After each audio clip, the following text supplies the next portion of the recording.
पिता और पुत्र और पवित्र आत्मा के नाम पर आमीन। सबों को जय यीशु। प्रभु यीशु ख्रिस्त में प्यारे भाइयों और बहनों, हम 40 काल में 40 दिन रोज एक एक वचन पर मनन चिंतन कर रहे हैं और आज हम मनन चिंतन करेंगे सुक्ति ग्रंथ अध्याय 16 वाक्यांश 24 पर, जहां पर वचन इस प्रकार कहता है, मधुर वाणी मधुमक्खी का छत्ता है, वह मन को आनंद और शरीर को स्वास्थ्य प्रदान करता है। Hallelujah hallelujah. मधुर वाणी मधुमक्खी का छत्ता है। ये जो ईश्वर का वचन है, ये मधुर वाणी का छत्ता है, एक स्रोत है, एक जरिया है, सब कुछ वचन है। यदि हम दूसरों को अच्छी चीजें बोलेंगे, अच्छे शब्द कहेंगे, वचन के अनुसार बात करेंगे, वचन जैसा कहता है दूसरों का आदर करे, सम्मान करे, दूसरों से प्रेम करे, दूसरों को स्वीकार करे, दूसरों को क्षमा करे, दूसरों से मेल मिलाप बनाए रखे।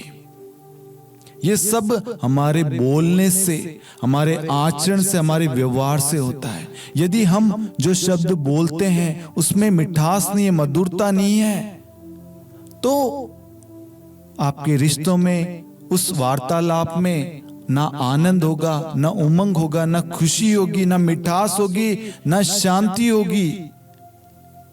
इसलिए मेरे प्यारे भाइयों और बहनों, वचन हमें राह दिखाता, मार्ग दिखाता है कि मधुर वाणी जो है वह मधुमक्खी का छत्ता है। उसके अंदर से जो भी निकलेगा वो मिठास मीठा निकलेगा, अच्छा निकलेगा। हमारे मुख से जो शब्द निकल रहे हैं हमें देखना है, अच्छे निकल रहे हैं, मधुर मिठास से भरे निकल रहे हैं या नहीं। यदि नहीं तो हमें उन सारी चीजों को बदलना है। हमारे मुख से जो शब्द निकले वो मधुर और मिठास भरे हो, दूसरों के हित के लिए हो, अच्छाई के लिए हो। आगे वचन कहता है, वह मन को आनंद और शरीर को स्वास्थ्य प्रदान करता है। यदि हम अच्छी चीजें बोलेंगे, अपने अंदर से अच्छी चीजें निकालेंगे, तो वो हमें भी और सामने वाले को भी आनंद देगा, उनको शांति देगा, उनको सांत्वना देगा। आप भी अच्छी चीजें विश्वास करेंगे, अच्छी चीजें बोलेंगे, अच्छी चीज सुनेंगे, अपने अंदर से, अपने भंडार से अच्छी चीजें निकालेंगे, तो दूसरों को क्या मिलेगा? ब्लेसिंग मिलेगी, खुशियां मिलेगी, शांति मिलेगी, उमंग मिलेगा, उनको कृपाएं मिलेगी। क्यों? क्योंकि ईश्वर का वचन के द्वारा आप बोल रहे हैं, ईश्वर के शब्दों को आप अपने मुख पर रख रहे हैं। यदि आप ईश्वर के बताए हुए मार्ग पर, ईश्वर के बताए हुए राह पर चलते हैं, ईश्वर के कथनानुसार, ईश्वर से जुड़कर, ईश्वर से मांगकर आप प्रार्थना करते हैं, शब्द बोलते हैं ईश्वर की अगुवाई में, तो वहां पर वो शब्द दूसरों के हित में, दूसरों को आनंद देने वाला, दूसरों को जोड़ने वाला, दूसरों को उठाने वाला, दूसरों को आशीष देने वाले, दूसरों को खुशी देने वाले शब्द होंगे। और वह शब्द दूसरों को राहत देगा, दूसरों को मार्ग दिखाएगा, दूसरों को चंगाई देगा। मैं आपको एग्जाम्पल बताना चाहता हूं। जैसे कोई व्यक्ति बीमार है, हॉस्पिटल में आप मिलने जाते हैं, या घर में कोई बीमार है, पड़ोस में कोई बीमार है, आप उसके पास में मिलने जाते हैं, तो अधिकांश लोग क्या कहते हैं? तुम्हें कुछ नहीं होगा, तुम चिंता मत करो, तुम्हें कुछ नहीं होगा, तुम डरो मत। वो व्यक्ति पहले से बीमार है, पहले से वो चिंतित है, परेशान है, दुखी है, वो पहले से डरा हुआ है। आप उसे ऐसे शब्द बोल के और अधिक डरा रहे हो, और अधिक चिंता में डाल रहे हो। जो उसके अंदर विश्वास है, आप उसके विश्वास को और कमजोर कर रहे हो। यदि आप उस जगह प्रभु के वचन को बोलेंगे कि प्रभु का वचन कहता है, मैं वह प्रभु तुम्हें स्वस्थ करता हूं। मेरे प्यारे भाई, मेरी प्यारी बहन, मैं यीशु मसीह के नाम से इस वचन की घोषणा करता हूं और आपके लिए प्रार्थना करता हूं। वह व्यक्ति के कानों में प्रभु का वचन जाएगा, उसे आनंद देगा और पूर्ण रूप से चंगाई प्रदान करेगा, उसके अंदर विश्वास प्रवेश करेगा।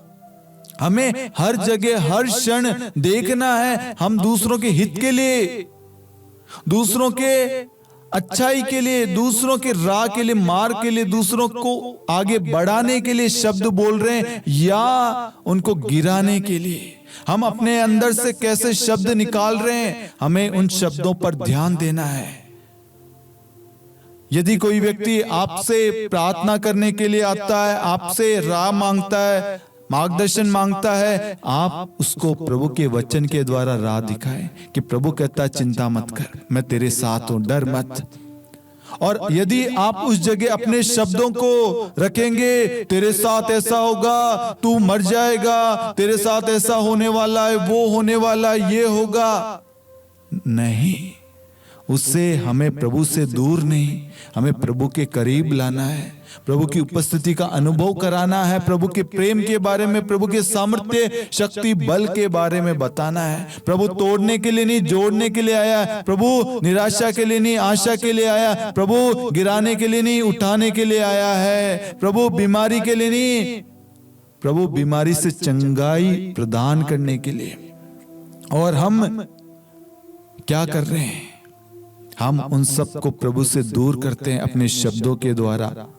इसलिए मेरे प्यारे भाइयों और बहनों, वचन कहता है निरोगियों को नहीं, रोगियों को वैद्य की जरूरत होती है। हम सब एक जरिया है उन सारे लोगों को जिनको प्रभु के मार्गदर्शन की, प्रभु की उपस्थिति की, प्रभु की प्रार्थना की, प्रभु के वचन की, प्रभु की चंगाई की, प्रभु की छुटकारे की, प्रभु के मार्गदर्शन की, प्रज्ञा की, पवित्र आत्मा के अभिषेक की, बल की जरूरत है। उन सब के लिए हम एक मध्यस्थ बने, एक जरिया बने और उन सबको प्रभु के वचन के द्वारा प्रभु के करीब लाएं, प्रभु को उनको सौंपे, प्रभु से उनके लिए प्रार्थना करें। जब आप ऐसा करेंगे तो उनको आनंद मिलेगा, उनको खुशियां मिलेगी, उनको स्वास्थ्य लाभ प्रदान होगा। मैं आशा करता हूं कि आज के प्रार्थना, आज के वचन के द्वारा प्रभु ने आपको प्रेरणा दी है कि हम अच्छी चीजें बोले, अच्छी चीजें करें, अपने अंदर से मधुर वाणी, मधुर शब्द बोले, दूसरों के हित के लिए, दूसरों के विश्वास के लिए, दूसरों के भरोसे के लिए, दूसरों को आगे बढ़ाने के लिए, दूसरों को उठाने के लिए शब्द बोले। और आज से पहले हमने जो भी शब्द कहे उन शब्दों के लिए प्रभु से माफी मांगना और उस व्यक्ति से भी माफी मांगना कि भाई क्षमा चाहूंगा।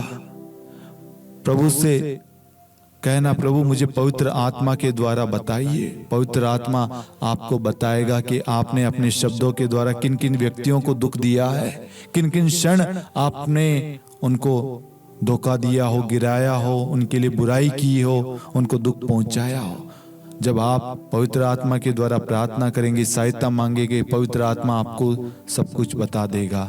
और जब आप पश्चाताप करेंगे, अपनी गलती को स्वीकारेंगे, प्रभु आपको ब्लेस करेगा, आशीष देगा।